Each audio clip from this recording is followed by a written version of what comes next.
रजो भूमिस्तदागो रोदनस्व प्रवरन्ति धिया आक्रान् समुद्रः प्रथमे विधर्मं जनयन् प्रजाभुवनस्य राजा पवित्रे अधिदानो अव्ये बृहत्सोमो बालुधे सुभार इन्दुः नमोऽस्मरन्दानदगस्त्रमूर्तये सहस्रबालाक्षिनिरोरुबाहवे सहस्रनाम्ने पुरुषायाश्वरे सहस्रकोटियुगधारिणे नमः नमो ब्रह्मण्यदेवाय गोब्राह्मणहिराय च जगद्धिराय कृष्णाय गोविन्दाय नमो नमः अक्षर प्रार्थने मन्त्रेण देववरङ्कृत्य अक्षर प्रार्थनप्रियमेधातो जम्मचन्द्रपुत्रगा प्रार्थना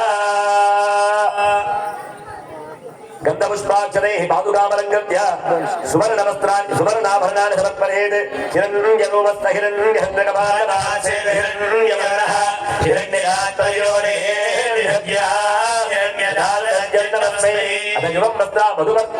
अधमधुवर्गं दधिमधुसम्मिश्रणं मधुवर्गं सुवर्णपात्रेण दाय दधिग्रामण्येति मन्त्रेण दधि मधुवादेति मन्त्रेण बालक मुट्टिंचु मधुवादेति मन्त्रेण मधुदमत्पदेत् ॐ दधिग्रामण्योगारसंजिष्णोरश्वस्य भार्यः सुरभिनोमुखाकरत्रणः योगो सदारिषद् मधुवादारिताधिने मधुक्षरण्यसिन्धवः आर्यैर्नसन्मोदधीः मधुनर्गभोजमधुमतार्थिमगोदः मधुज्योरस्तुरस्मिता मधुमान्नो वनस्पतिलघुधागोधूर्यः मा दीर्घावो भवन्तुरः यन्मधुमगिरिमन्त्रेण सकुद्धोष्णीं मधुवर्गं निवेदयेत् ॐ यन्मधुनोमधव्यं परममन्नाद्यं वीर्यं तेनां मधुनोमधव्येन परमेनान्नाद्येन वीर्येण परमोन्नादो मधव्योऽसानि इमं वस्त्राणि मन्त्रे देवस्य मुदरात्मनीयं दत्त्वा इमं वस्त्राणि मन्त्रेण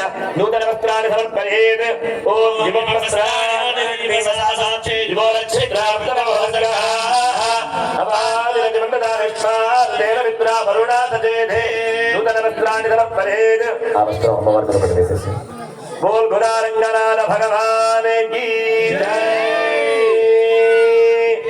కళ్యాణ మహోత్సవంలో భాగంగా స్వామికి రక్షాసూత్రాన్ని యజ్ఞోపవీతాన్ని సమర్పణ చేశారు. మనం కట్టుకుంటే కంకణం, భగవంతుడు కట్టుకుంటే రక్షాసూత్రం, అంతేనా? మనం కట్టుకుంటే దేవుడు మనలో ఉండి మనల్ని కాపాడుతాడని మన నమ్మకం. మరి ఆయన ఎందుకు కట్టుకోవడం? ఆయనను కూడా ఎవరైనా కాపాడుతారా? ఆయనను ఎవరైనా కాపాడుతారా? ఆయనని కాపాడుకోవాల్సింది మనమే, మన పనదే. ఏం చెప్పాడు రాముడు వెళ్తుంటే అడవికి? లక్ష్మణుడు ఏం చెప్పాడు? అన్నా నువ్వు వెళితే నీకు ఒక గుడారం వేయాలంటే గుణపకం పట్టుకునేవాడు కావాలి కదా, నీకు చలి నుంచి అన్నిటి నుంచి రక్షించేవాడు ఒకడు ఉండాలి కదా, నేను లేకపోతే ఎట్లా అన్నా అన్నాడు. అది భక్తుడి లక్షణం. ఆయనే అని చూసుకుంటాడులే, మనకేమిటి ఆయనకేమి, ఆయన ఎండలో ఉన్న ఇబ్బంది లేదు, చలిలో ఉన్న ఇబ్బంది లేదు, ఆయనకి ఏం జరిగినా ఇబ్బంది లేదు అనుకోకూడదు. ఆయనకి ఏ అవసరం రాకుండా కాపాడవలసిన బాధ్యత మనది, ఆయనకి ఏ ఇబ్బంది రాకుండా చూసుకోవాల్సిన బాధ్యత మనదే. కాబట్టి ఎప్పుడు ఆయనే బాగుండాలని కోరుకోవాలి. మనం ఏం చేయాలి?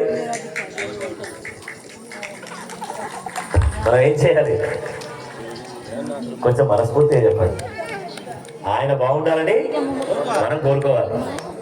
అది చేశారు కాబట్టి వాళ్ళని ఆళ్వార్లు అన్నారు. ఆ పని ఎవరు చేశారు? ఆళ్వార్లు అన్నారు. వాళ్ళు ఏం చేశారు? ఎప్పుడు ఆయన బాగు కోసం ఆలోచించారు. అయ్యో స్వామి, అయ్యో స్వామి, అయ్యో స్వామి, అయ్యో స్వామి, ఆయన కోసం తాపత్రపడ్డారు. అది పల్లాండు అని చెప్పి స్వామికి మంగళాశాసనం చేశారు. నువ్వు బాగుండాలి, నువ్వు బాగుండాలి, నువ్వు బాగుండాలి, నువ్వు బాగుండాలి, నువ్వు ఎక్కువసేపు కనబడితే నీకు దిశ అవుతుంది, నువ్వు వెళ్ళిపో, నువ్వు వెళ్ళిపో, నువ్వు వెళ్ళిపో అన్నట్టు ఆయన. అదే హారతి మనం రోజు ఇచ్చేది.